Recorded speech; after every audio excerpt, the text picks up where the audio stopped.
In the process of completing the house, the first stage of demolition on the old Gamma Delta Epsilon house was when the groundbreaking occurred, because they needed room to get the trucks in to park between TriCap and what is now the front porch.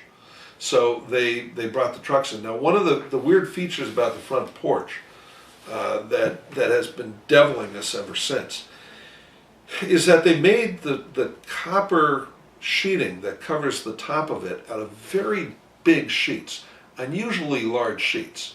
Normally, if you're doing a copper roof these days, you're going to spend for a copper roof, you're going to do it in smaller segments.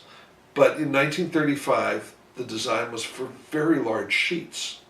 And because these were very, very large sheets, they were soldered together. There was a lot of expansion and contraction over the years. And this has caused fatigue fractures, and it's caused a lot of repairs. And if you look at the place, it's a real nightmare up there. Honestly, at some point we need to raise funds and put a proper steel sheet metal roofing over it. You can get it verdigreased, but you need a proper single membrane that will expand and contract properly. 1935, they weren't thinking about that. It is one of the design defects on the house.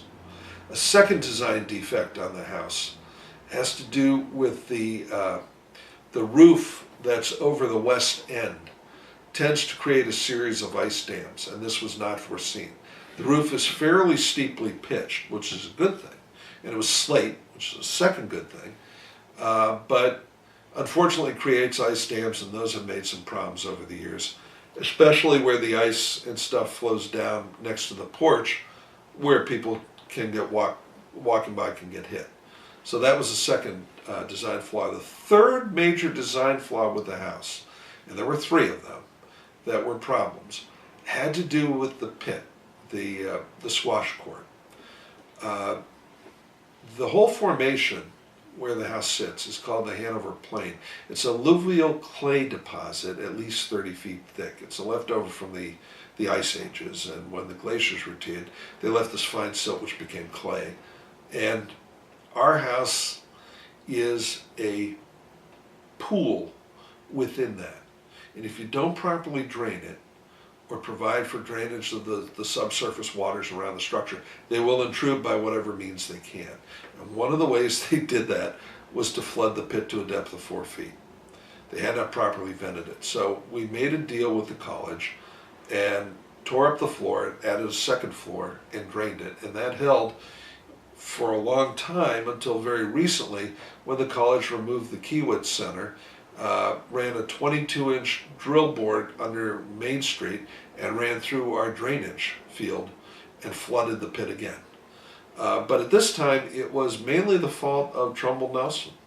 So old man Trumbull came over and looked at it, and he rectified it and produced the structure we now know. It was to be a squash court, as I said. The idea was that you would have a squash court, metal stairs running down, and a balcony where you could walk out and look through a wall into a squash court. It wasn't finished. We ran a little short on funds, and then the war came, and then they refinished it by putting in some upholstered furniture down there, but that's another story for another time.